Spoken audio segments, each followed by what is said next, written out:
E ngā mana, e ngā reo, e ngā hau e whā, tēnā koutou katoa, greetings to all of you that the Four Winds have brought here together today. And I'd like to acknowledge Rangatane I Papaioiani, and also my the Gamilaroi elders, past, present, and future of the language I'm talking about today. I'm a Pākehā Kiwi, who with 35 years of excuse me, ESOL background. I went to Australia 5 years ago, and at the Australian National University, they have a very strong group of Australian Indigenous linguists involved in Australian Indigenous languages. So I got involved in studying one of those languages, the one that's actually taught at the ANU, which is Gamilaroi. So I'll just very briefly give you an intro. Before I talk about my actual project, just very quickly go over the situation for Australian languages in case you are not familiar with them. So pre-contact or invasion, pre-convicts and pre-settlement, this was the situation in Australia with over 300 languages. And they're now saying that humans have lived in Australia for 60,000 years. So they'd had a long time to develop those languages. In 1788, it was a disaster. When the convicts arrived, after the Americans no longer accepted convicts from Europe, from England, this was a disaster for the languages. And this is the sort of roughly current situation. From those 300 plus languages, now we've only got around 12 that are vibrant languages being used in every day. So in New South Wales, there used to be around 35, and now you can see there are none that are being transferred, being used on a daily basis. This is the area of New South Wales I work in, and that's it there on the map, the Gamilaroi and related groups. So there are some closely related languages. Gamilaroi is no longer spoken in everyday life, as I mentioned. However, it does have high emblematic value. There are quite a few words that people know, and they were good recordings by missionaries and linguists in the 19th and early 20th century. But of course, the language, that was the traditional language, and we do need quite a few neologisms for the current world.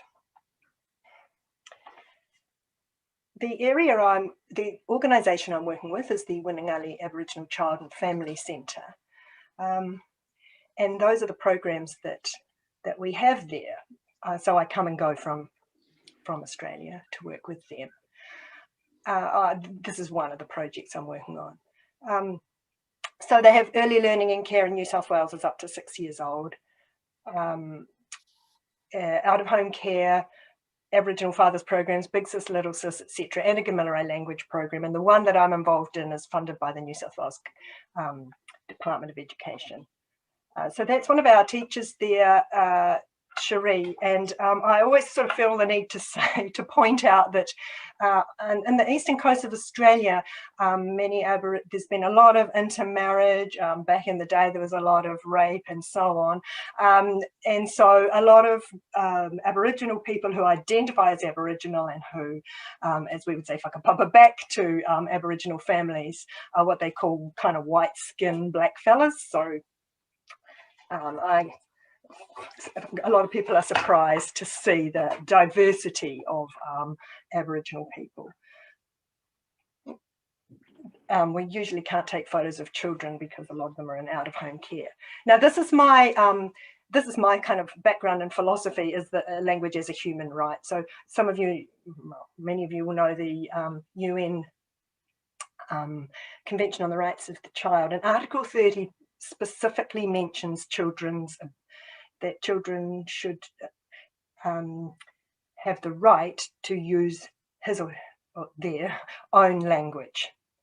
And I think this is something that as ESOL teachers I didn't often remember, or when encouraging people to speak their English all the time. But I think given, as particularly I noticed the other day, there was something from the Human Rights Commission about people getting, well, abused, I think, for speaking their own language. It's a very important thing that as teachers we need to be aware of, that they have the right to use their own language. And if we as teachers are saying, don't use your language, that's, well, it's going against their human rights in many ways.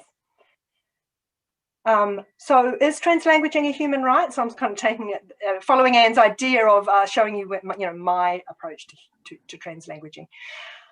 So there's all these different ways of approaching translanguaging, but so can refer to speakers' innate linguistic instinct, bilingual spontaneous language use, everyday cognitive processes, a bilingual pedagogy, a theory of language in education, and it also names transformative socially critical processes. So that's a Belgian sociolinguist wrote about that. And if anyone knows any more on human rights and translanguaging, I'd be really interested to hear. This is the cultural framework I had a project to develop, and it's an ongoing development, but just to show you that in all our materials we link land, ancestors, the spirit, words and family. They're all overlapping, and the central concept is the ear, which is very important in Aboriginal culture. Listening, and the centre of cognition is the ear.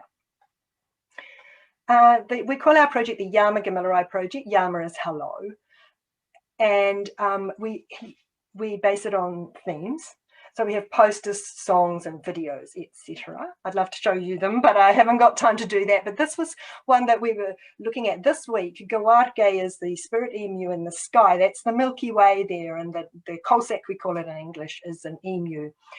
And the Milky Way, the Warrumbul, is also the watercourses and flood that only come in flood time. So this week in New South Wales, as you can imagine, that was an interesting word to talk about. We do, as I said, it's an early childhood project, so this is not a traditional song. We don't have very many traditional songs in Gamilarai, but people wanted to translate Twinkle Twinkle Little Star. So that's a bilingual translation there, with as well as a gloss to show the grammar. Talking about the written materials, which was kind of the focus of this talk, we had 5 little books, and they're very simple early readers. So of topics that were part of a group development project, and we all together developed the topics, the content, and the illustrations were all done by Gamilarai people. And you can see there at the water, Danan's house, Let's Count, I Am Playing, and What Lives in Water. They're available for free on the Library for All app for Android phones, and we've got the voice files on our project website. This is a close-up of it. So that I just want to show you that one because to show that I didn't decide on the topics. So I would not have chosen leeches, but the artist said, well, you've got to have, it's important for the kids to know about the leeches, gurman. Those little dashes there show the morphemes because it's a very grammatically complex language. We adapted the style from the Pasifika dual language books, which some of you may know are in Auckland. They had short, simple sentences, repeated structures. The pictures tell the story, and there's a basic story arc. So what lives in water, turtles, leeches, many creatures live in the water. So very basic story arc. Another, so I decided we needed something a little bit more complex for stories, and so that's what started me thinking about a more translingual as approach to a bilingual approach. And so this is from the Translanguaging Aotearoa website, where they've done some translanguaging there, and that's one of their books. But for our speakers, you can see there the way the translanguaging works there's no translation of the Samoan, so we couldn't use that because Gamilaroi speakers are not confident with whole sentences without translation. 10 minutes. Thanks, Gwenna. And so another sort of inspiration was local Aboriginal books. There they've just got the words, the vocab at the bottom of the page each time. That book won a prize last year, but just using single nouns doesn't encourage the use of affixes. Remember I showed you with the little dashes for prepositional phrases and verbs. So I wanted to think of another way.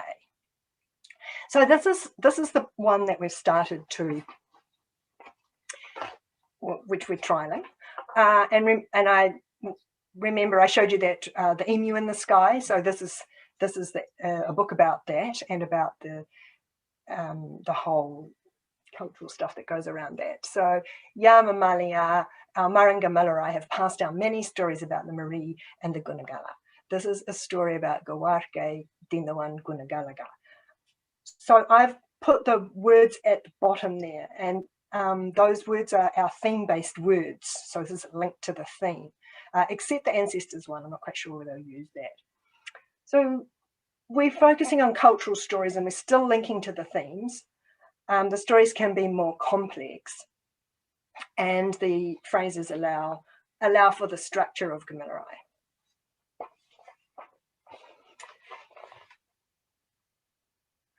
So our next steps, well, we're hoping for more funding. We've applied for more funding. We're trialing with preschool and primary teachers, and so we can then adjust it. These days, you know, you can adjust it. It's just done on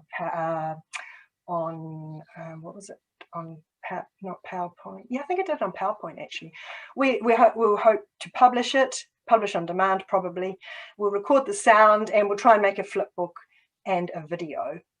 Then we'll try and do some workshops with teachers and parents. The dual language, the Pasifika dual language program, they have some good models to follow with those workshops. So thank you very much, Maruba. And those are our project my websites and so forth, and the project ones. These are the children who were the stars of our book at the first books at our book launch. And I hope that there's some useful ideas there for other people who are involved in ESOL.